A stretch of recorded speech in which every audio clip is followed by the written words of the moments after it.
Let's talk tourism. Colin Brownlee is a native son of Canada and spent his career in advertising before eventually moving to building and operating the Hotel Banana Azul in Puerto Viejo, Costa Rica. He's also one of the sharpest marketing minds that I know in tourism. And whether people know it or not, probably was the inception for the digital nomads visa in Costa Rica. Colin, let's talk tourism. Yes, thanks, Casey. Good to How see you, you. how you doing this morning? Good, good. Getting ready for my vacation to Canada for tomorrow. Awesome. Canada in the summertime. Heading to Ontario? Yeah, Toronto, Vancouver. Awesome. Ooh, both of them. East Coast, West Coast. Yes. Do you guys call them flyover provinces? No, we don't even know they exist. Oh, come on. Are we nearing the end of the pandemic tunnel? Oh, I thought we were. This latest issues with the variant has raised me some concern. I'm starting to feel like when I first saw the virus jump from Asia to Europe and thinking, Houston, we might have a problem. And, yeah, almost deja vu, right? Yes, yes. I have a feeling, though, that the governments will have a different approach because I just can't see the publics, the developed countries and that putting up with lockdown, full lockdown. It's just, I think people are exhausted and kind of fed up. So it's going to be interesting to see how they reapproach this. Yeah, boy, for us in tourism, I think there'd be a lot of hands thrown in the air at that point. No? Yes, yes. Well, I think hands thrown in the air would be the least of their problems. Right. You and I talked recently about an article in the Atlantic that came out that was mentioning all of the hidden impact of the near zero year of tourism. I'd like to get your take on that. Yeah, well, I'm glad you brought that up because being on the Caribbean coast is very dear to me, because, a lot of we've talked about the turtle, issue with turtles eating eggs and now actually eating the turtles. And, on the Caribbean, we have a lot of turtle migration, and it's a very big part of not only tourism, but just this, sustainability of the planet. And so seeing that, that this issue has returned in a force that's not even been imagined is really alarming. And, the people are not only, getting the eggs, but they're now eating the turtles and also selling the meat at $5.50 a kilo in Costa Rica and other Caribbean, Central American countries. So it's, not only are they, taking the golden eggs, they're killing the goose that lays the golden eggs. And so this is a really big problem. It also touches on another nerve or issue with me that I've witnessed over the years is that there's, all of these people, many of them foreigners who come to places like Costa Rica and all of a sudden they're a global citizen. And one of their big things is about the environment and sustainability and all this other stuff. And it all sounds good on the surface, except that really what I've seen is that it's more about whether they in the future can afford to live there. They don't tell you that, of course, but they're really concerned about whether the price of beer went from $2 to $3. And because they have some limited income, and they're afraid that they might not be able to afford to live there. So the obvious people at fault for this are people like you and me who were involved in tourism. And they use tourism as the excuse as to why this is happening. However, but they don't ever tell you the other side of the story, and that how much tourism saves the environment. And it's evident everywhere. It's not just with these turtles. This article in the Atlantic really drives it home. I mean, it was, even for me after all these years, it was quite hard to read and wake up to this new reality. Yeah, I mean, it's fascinating when you read some things in print that you always kind of sensed to be true, but until somebody put it down in writing, you're like, oh, I mean, we all kind of thought we knew that. But, Costa Rica has always been used as sort of a case study for converting poachers and, those who might traditionally not necessarily care as much about sustainability in the environment, and converting them.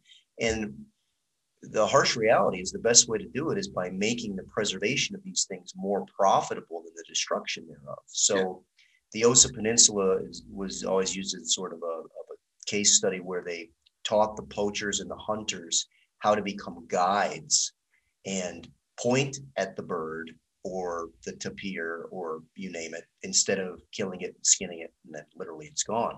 So it's fascinating to see how with, one full year of a year plus of near zero tourism, how unfortunately then everybody migrates back to the things that were buttering their bread. In some cases, that's narco trafficking. In some cases, that's poaching.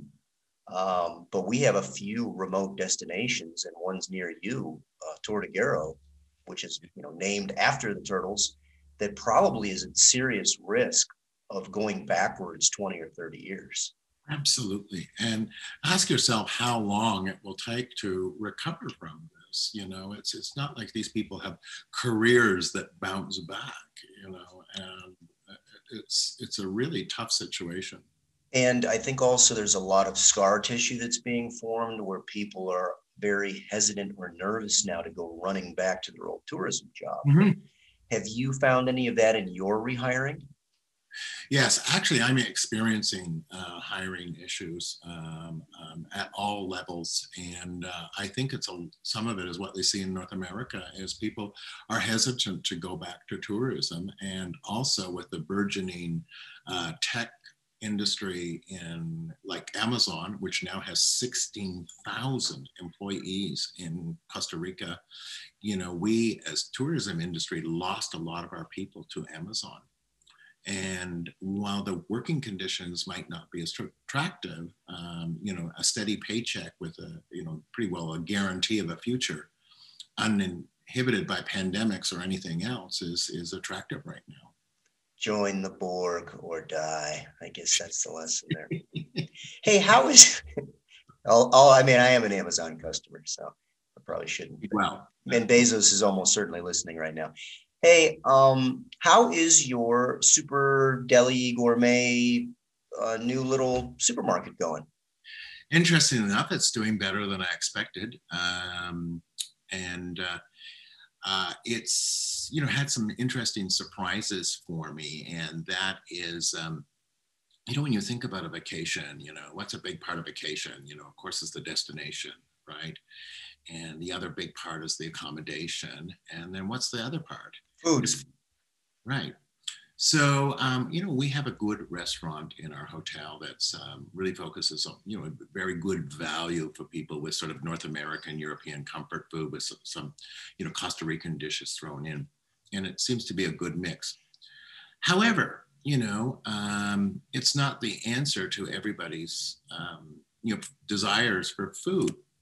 So now they're able to, just go across the street to a nice sort of North American, European standard gourmet supermarket in the jungle and, look at all these different products with all these different names on them and packaging and languages and everything and see a lot of their familiar products from North America and be able to really fulfill those desires that they have for snacking or drinking.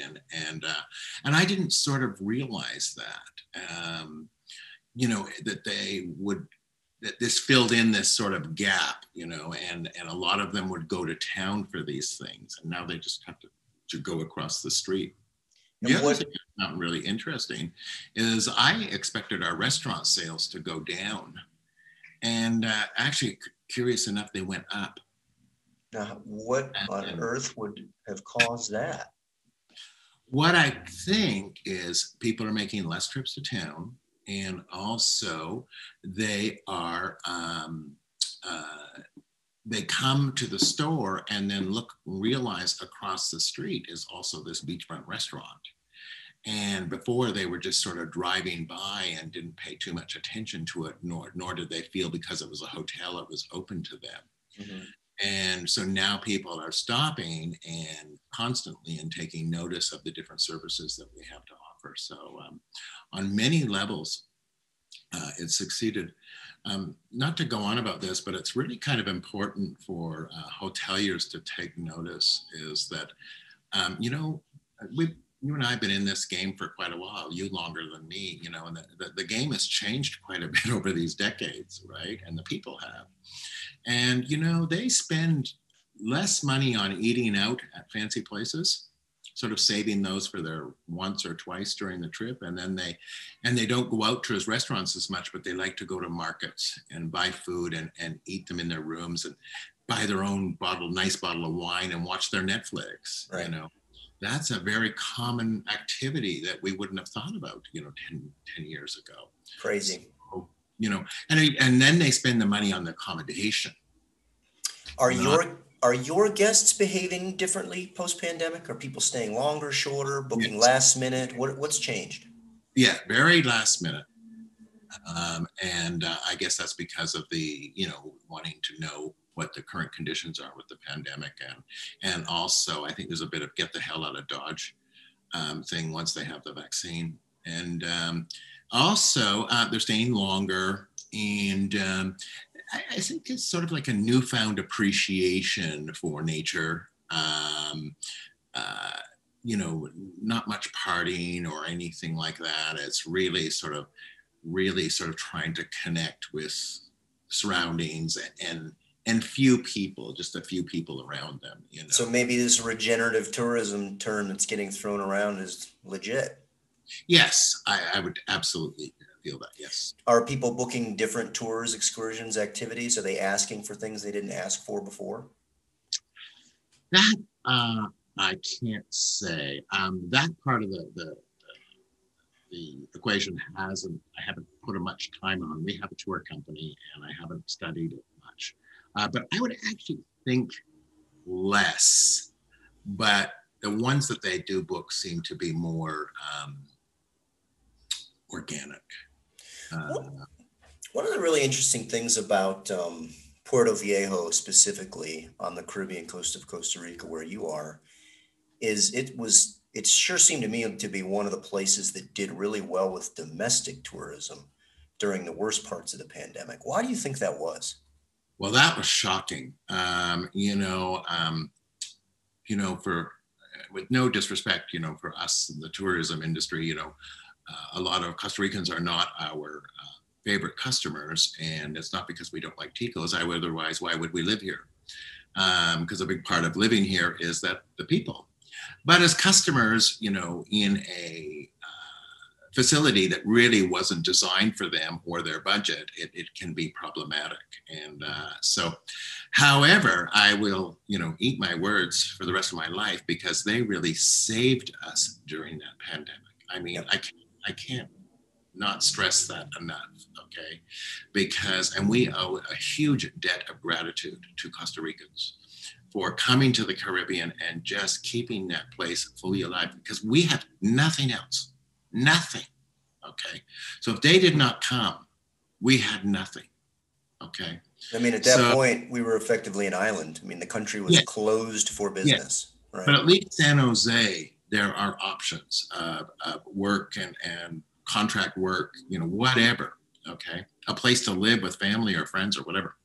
So anyway, but what I didn't realize, you know, you forget that there's all these Costa Ricans that actually have money, okay? Well, they couldn't go abroad. So where did they go? They went to the beaches in their own country. So we were estimating that 1 out of every 4 or 5 customers was new to the Caribbean and never been there. And they were in just shock and awe. And it was real delight showing them their own country. And so going forward, I realized that we now, even though we had it before, that the Costa Rican market is now a very important part of our mix of customers going forward. And we welcome it wholeheartedly. Costa Rican customers are great. They fill in all the gaps. You know, we just have lucky in the Caribbean, we have really all year round tourism. And how, you know, have you had to adjust your product, your service, anything to attend to that local market for different wants and needs? Yes, for us hoteliers, that will notice this is that, they like to telephone you, about rooms. They don't go online, and that's really problematic because can turn into a very long conversation just to find out that they're not a good fit for your hotels. So we offer packages, especially directed at Costa Ricans, called Shivas, and which is you book online and you get a great rate, and you have to pay right now. And there's no cancellations, and you get a credit for up to 3 years if for whatever reason you can't come. And that's worked really well for us. So when they, we just tell them when they call, it's like, yes, and we have some rooms, but we have to get this great rate that you saw advertised, you need to book online. And the good thing is Costa Ricans can book online. They use booking.com all the time, which drives us crazy. They want a discount, and then they go give another 20% to the OTA. It's like, hello. So this is why we designed our Shivas packages. It's like, it's not available on the OTAs, and it's only available. And it worked. It really worked. And I really stress this for fellow hoteliers, because it's no longer our COVID offering. It's our offering going forward, and it works. Great. You and I discussed this plenty. One of the things that I think gives a lot of locals and even international travelers is some sticker shock at Costa Rica is not cheap. No. I'm assuming that you, like most hospitality people, your number one cost is payroll, people. Mm-hmm. Absolutely. And in Costa Rica, people are expensive because we have socialized medicine and a pretty darn impressive social safety net, a lot of which came in pretty darn handy in the pandemic. Mm-hmm. But at the same time, there are a lot of gray area businesses that aren't necessarily contributing to that. What do we need to do so that the public understands that it's not just a bunch of greedy foreigners trying to overcharge people? And at the same time, how do we encourage more of the gray area businesses to help contribute to these social costs? Well, it's great you bring that up because, none of us like taxes. Let's be real. And I'm from Canada, and we're more used to taxes, but still we don't like them. Okay. But, I recently got my double vaccine, and I was in the clinic in April. In Costa Rica? Yeah, the local clinic in April, getting my vaccine. And I was getting it far ahead of many of my friends and family in Canada. Amazing. And oh my God, here I'm in a developing country at a public clinic, getting my COVID vaccine, okay? And I didn't have to pay extra or anything to get in. I was just like a normal person, and I looked around and I thought, wow, all of this is possible because of businesses like me. Not to blow our own horn, but we have over 50 employees, and we are one of the largest tourism places in the South Caribbean. And, we are a big contributor to this clinic because our employees are on CAHA, and we pay the CAHA, and begrudgingly, not as much anymore after seeing what you get for it. And I realized that people really need to know this, that all of this exists because businesses like us, not just tourism, but tourism a lot, is because we pay our taxes. We collect and remit the 13%. We, CAHA, our income taxes, every type of tax, it's humongous. When I tell people that with all the taxes that we pay like, between $200,000 and $300,000 a year in taxes, because of our income and including the 13% and everything, they are just blown away. It's like, what? And they have no idea. Well, think about it. In a small community, how far does $200,000 or $300,000 go? A lot. And then you multiply that by how many boutique, middle and high-end properties in Puerto Viejo. How would you possibly support a clinic in those more remote places without that? Right. And how do you support a clinic with Airbnb when people collect the money abroad and the money doesn't come into Costa Rica and there's no taxes paid, nothing. And people are not even eating in the restaurants or anything else because they're eating in their, $125 a night room. You look at the garbage problem on the streets and everything, and you realize, oh, wow, most of this is because of all these Airbnbs, have all these guests and everything. And so, it was designed to deal with, tourist garbage. So Yeah, we have a garbage. our regulations haven't quite caught up with the Airbnb phenomenon. And unfortunately, if you're a customer, I use Airbnb, right? You're like, well, it's cheaper, right? Mm-hmm. Well, there's a reason. Yes. It's by and large unregulated. Yeah. Right? How many of them have a legal employee? One legal employee. Right. Yeah. Right. It's almost unheard of. Yeah, this is a problem because it's the sort of the price to quality disparity, and then the social contribution is such a mismatch that it could be a race to the bottom if it doesn't get addressed. I'm all for competition. I'm a free markets guy, but there's competition and then there's unfair competition. And when one segment is heavily taxed and the other is paying near zero tax, it's a rough equation to sort of square. Yes, and Airbnb, make no mistake, vacation rentals have been part of the tourism landscape forever, and it will continue to be. And even Airbnb's future is very solid and everything. And we have to learn to work with it. It's just find a way to regulate it and pay its way. It's not that difficult. Yeah, the overall word here is sustainable, right? What's sustainable? I've always, it's the beauty of living abroad for 2 decades, and I'm sure you felt some of this too, is being removed from your home country and having some distance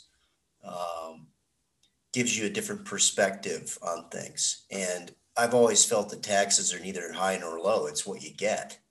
And at least here in Costa Rica, it sure feels like Ticos get something. Mm-hmm. But like you said, there seems to be this newfound fascination for the sexy new gal in town, which is tech. And I don't know how many of your employees have gone to work for one of these giant beasts, but from those that we've talked to who've left and returned, it sounds like a pretty miserable gig. Yeah, it's not fun. That's for sure, and it doesn't have the curb appeal that tourism does, and thankfully never will. Right. But it's I just step back for a minute, if you didn't mind, just about what do you get for taxes. Is I have one of my marketing clients that who is from the United States and is very right tax conservative and keeps railing against Alvarado and on about unfair taxes and really bad taxation policies and all of this other stuff. Some of it I understand, but it is what it is. But I just recently at the same time read that Guatemala has a 3% vaccination rate for the first vaccine. Okay, and it was right there. Guatemala has a lot of problems, okay? But you're being kind. Yeah, this is the reason. And so I sent him this article and I said, there's your option, okay? That's exactly what happens when you don't have the kind of structure that we have here in Costa Rica. There's no other way of looking at it. So, take your choice. They're right there in Central America. We have them all around us, and it's like, so anyway, when you look at that and sort of rationalize it, it's easy to say, just get over it and get on with it. Well, look at the flip side, right? When you talk about the preponderance of Latin American nations, 9 out of 10, it's big scary gates, semi-automatic weapons in the hands of guards. There's just such a huge dichotomy between the haves and the have-nots that the haves have to have 15-foot walls and security. Yes. In Costa Rica, there's just an overwhelming sense of basic happiness here. that the idea of somebody bashing you over the head or gutting you to steal your wallet, it just doesn't happen here like it happens other places. Right. And that allows an environment for people like you and me to make investments and hire people, and not constantly be looking over your shoulder or paranoid. And want to live here. Yeah. Yeah. Because when there's some of these nations that where you go in our region, you just sense, you can smell the danger. Yes, absolutely. Yeah. Yeah. And to an extent, there have been places in Costa Rica that were like that 15, 20, 25 years ago. But little by little, as the wealth gets distributed and these disparities are mitigated, it seems like the danger goes away. I even wonder, you're a bit of a pioneer there on the southern side of Puerto Viejo. There's no doubt that you've changed that neighborhood. And I would hope the locals would say for the better. Yeah, most of them, however, there are a few part of this, what I call faux environmentalist movement, that always are trying to attack tourism businesses as the, example of destroying the environment and the community and everything else. And it's interesting. We're also in banana plantation country, which is, one of the biggest, contributors to killing the coral reefs here in our area. And all of those years, not one of those environmentalists did I ever see speak out against the banana plantations. Never once, or protest them or anything. It was all, some hotel, cut a tree down because they were afraid of it falling on their hotel, without a permit, and that's the focus of the day. And that's saving the environment.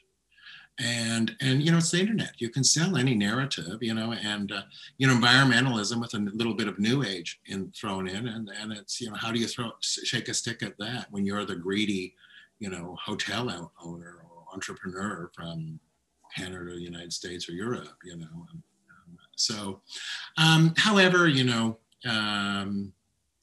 it is what it is, and it happens everywhere, and it's not sustainability, period. If you do not have economic and sustainability as part of the equation for sustainability, you do not have sustainability.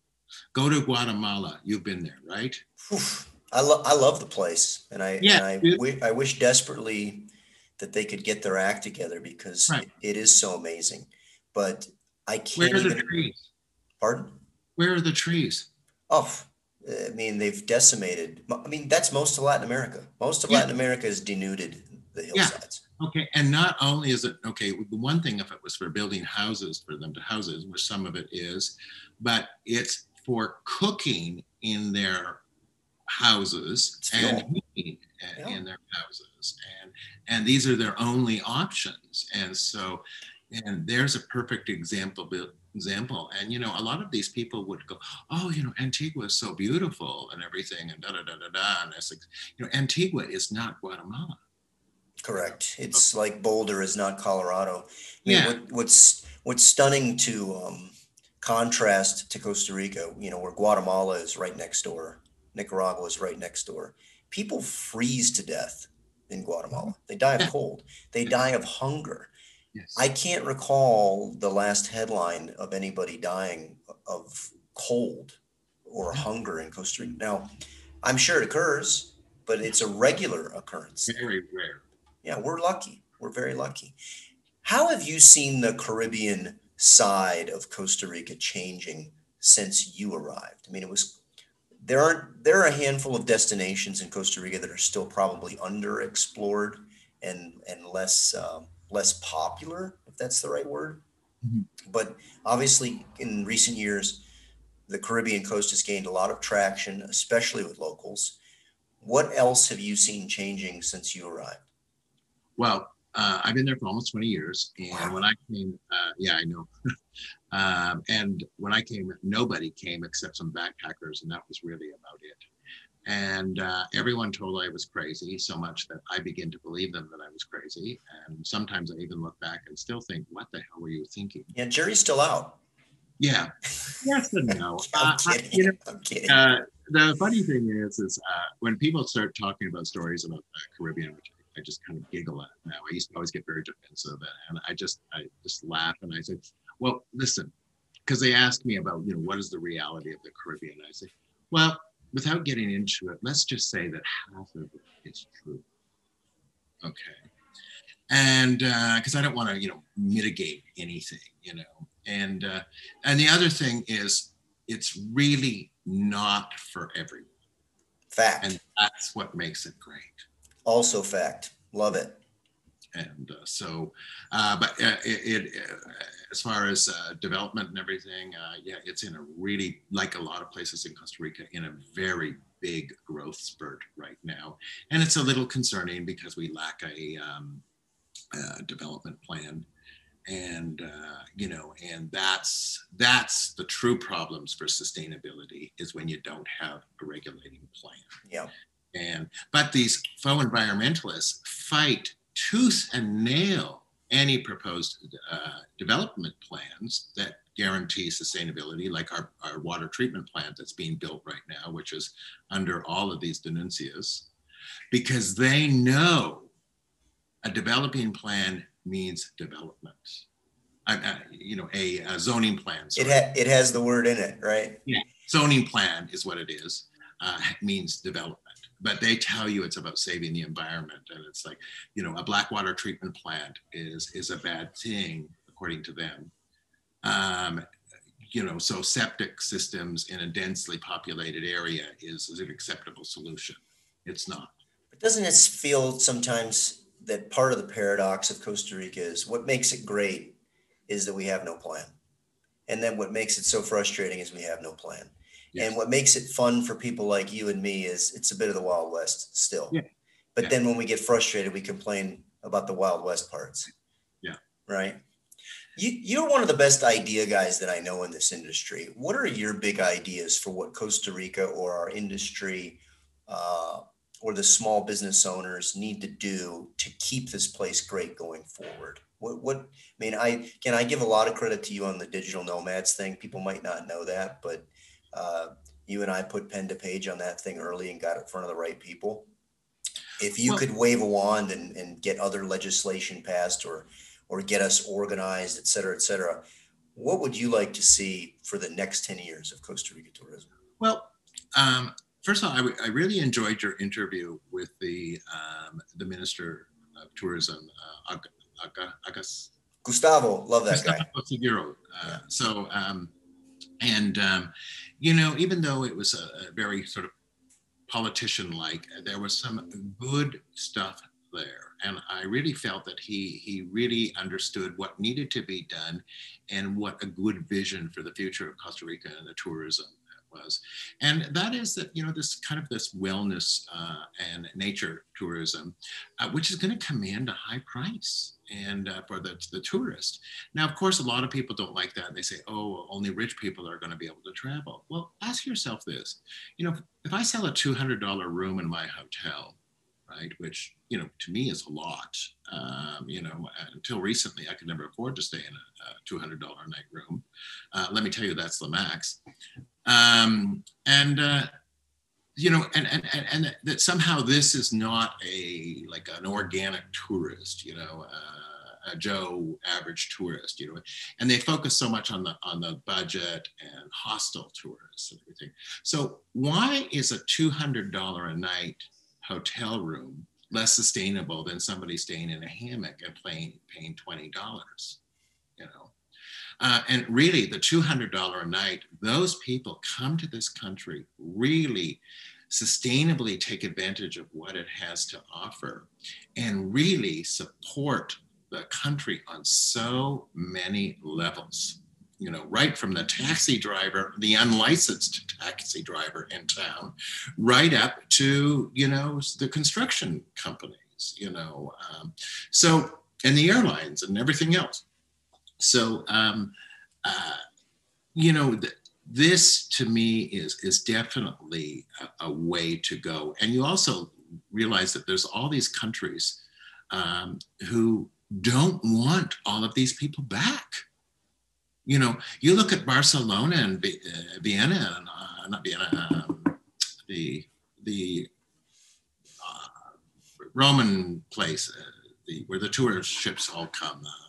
My God, I've been there and I can't remember it. Where all the big tourist ships come, cruise ships come, and in Italy? Yeah, in Italy. Sorry, yeah. Let's just say Rome for the moment. Yeah, okay. Well, Rome's a perfect example, you know, and they're just saying, you know, that they don't want all these people back, yeah. You know. And you look at Manuel Antonio, it takes like, you have to book an appointment, hours to wait in line to go in a public park. Well, what good is this, you know? And so there's got to be a way of redistributing tourism and also, you know, just not focusing on some of the real budget. You know, a $200 airline ticket to Costa Rica and $20 a night rooms, that's not our future. And we should you know, look at ways to not encourage that, because it's very highly, there's no value to it, to the country whatsoever. Really. Yeah, I mean, it's one of those weird things where people enjoy boutique, unique, sustainable, but it also costs more. Yes.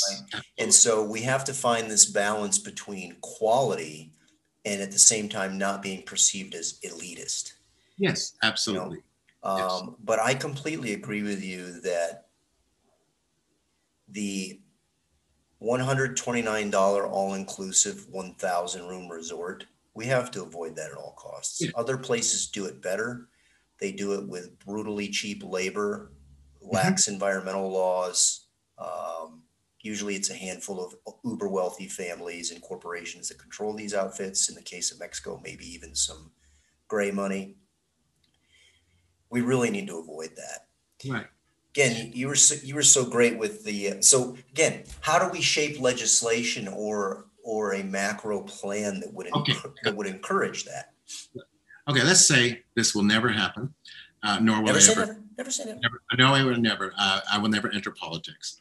But let's say I was the president of the country. I think Costa Rica is sitting right now on this humongous opportunity, okay? And that is a tech hub, okay? So one of the big, I spoke to a Costa Rican who's involved in tech and about my idea, and he said one of the biggest problems is that we don't really have the tech people here.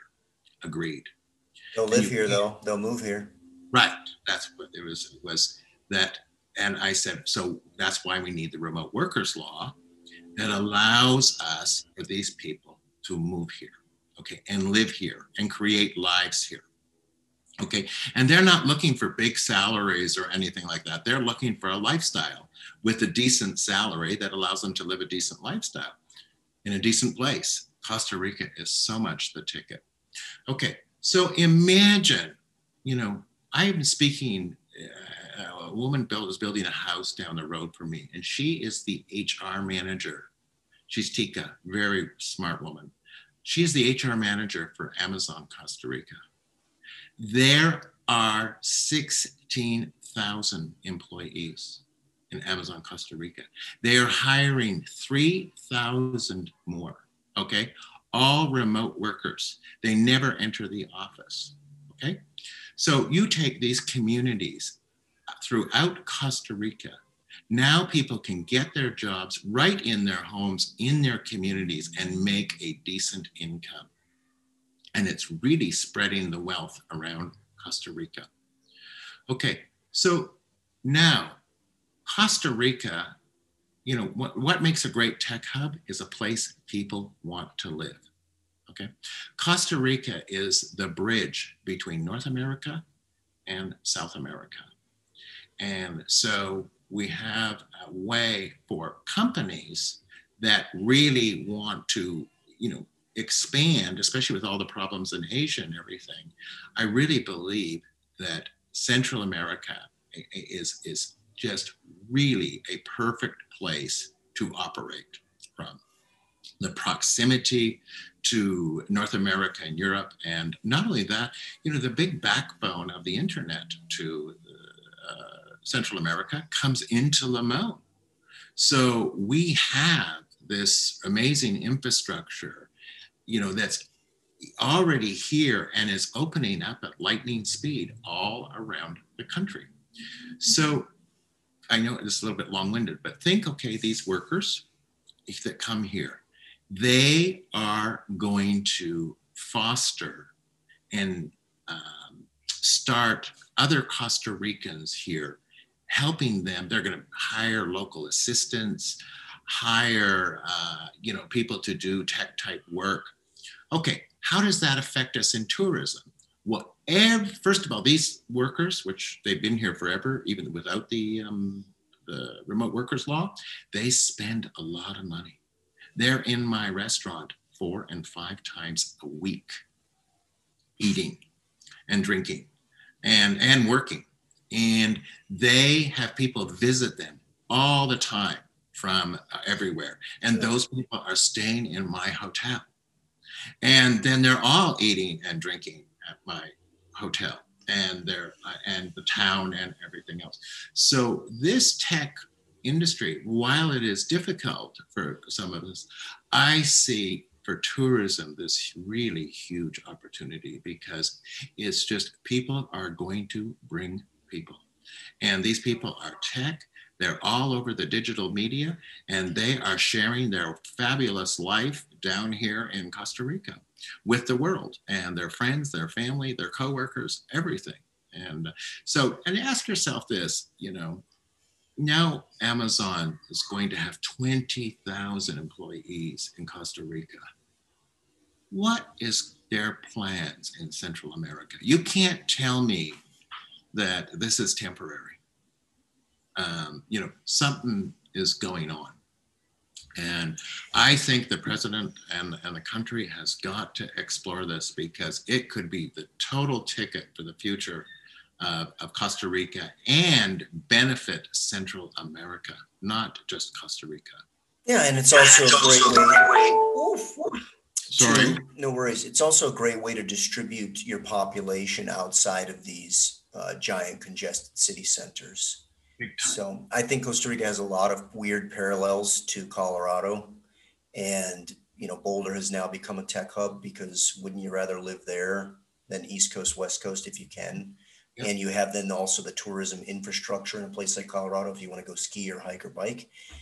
And I think, again, part of what makes Costa Rica a great place to live is that we have great tourism infrastructure. So there's always something to do. There's always a place to go eat.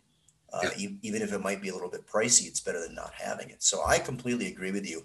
And I also think copy and pasting the theme of quality over quantity, instead of another 50,000 call center jobs, try to attract these middle and upper management types who can live here. And if you're making 6 figures in Costa Rica, where you're a pauper in Northern California, you can live pretty darn well here. Absolutely. You're going to have maids and gardeners, maybe a cook. You're not going to cut your own grass. And people always ask me, Casey, they say, oh, how much does it cost to live a decent quality of life in Costa Rica? And I've been here, and I live a very simple life. And I always tell them, if you have a $3,000 a month income, after tax, and you're in Costa Rica, you can live a really decent life here. And the decent apartment and home and renting, and be able to travel a little bit and eat out, and how many tech workers, like that's the bottom of the barrel for tech workers, or even Colin, even here, a decent developer here is not cheap. No. And in any tech, whether it even be a call center, is now getting expensive. You're Canadian, so you might have a different take on this than me, but I actually think that the deciding factor here, my wife's Panamanian. I've lived in Panama and Costa Rica. Certainly it's crossed my mind to return to the US at some point. And whenever I'm doing the math, it always stops at healthcare. the price to quality of healthcare here is so good, and you have so many options between your public and private. I definitely think it's a better system than the US. Mhm. And granted, in the US, we love the bag and the Canadian system. Like, you guys have no choice and you wait 2 years for an operation. Here you have the best of both worlds, right? Here you have the best of both worlds. If you don't have the money, you go public. And if you do have the money, you go private. And I'm no economist, but it seems like the public option keeps the private prices in check. Yes, yes. And And also, is when, any country is judged by any quality country where you actually want to live is always, you should look at how do they take care of their sick and their old. And that will usually tell you a lot about the country. So without a public healthcare system, it's not usually a place you want to look for a long-term future in, because you're going to have problems. And us Canadians, we never think about things like healthcare. It's just like, what are you talking about? Just go to the doctor. right, just get it fixed. We just want to live here because we like the weather, we like the people, we like the nature, and and also the freedom to be able to do a business. And where if we did this in Canada, Vancouver or Toronto, we would never be able to afford it or be able to get through the regulations or bureaucracy. It's a funny word these days, right, with lockdowns and everything else, but I've always felt very free and unrestricted in Costa Rica. And again, part of what makes this country frustrating is its disorganization, but part of what makes it amazing is it's just disorganized enough that you never feel sort of this crushing hand of the state. You know what I mean? People are like, "Oh, look at these police with their tattered uniforms," and yeah, that's great. They're not kicking in doors. You're like, "Oh, it's so terrible that we have to have some razor wire." Yeah, because we're kind of all our own police. Right. Yes. So again, it's always these balances of pros and cons. Well, Colin, any parting thoughts before we enjoy our weekends? I love this country. I'm a citizen. I became a citizen. Congrats. Future is here, and when all of these things like COVID and floods and things like that happen here, I always, at the end of the day, just roll my eyes, and it's just another day in paradise. Well, listen, I always love exchanging ideas with you. Like I said, I think you're one of the more creative minds that I know in this whole industry. And I hope that somebody out there who's writing the 20-year plan for Costa Rican tourism might actually be listening.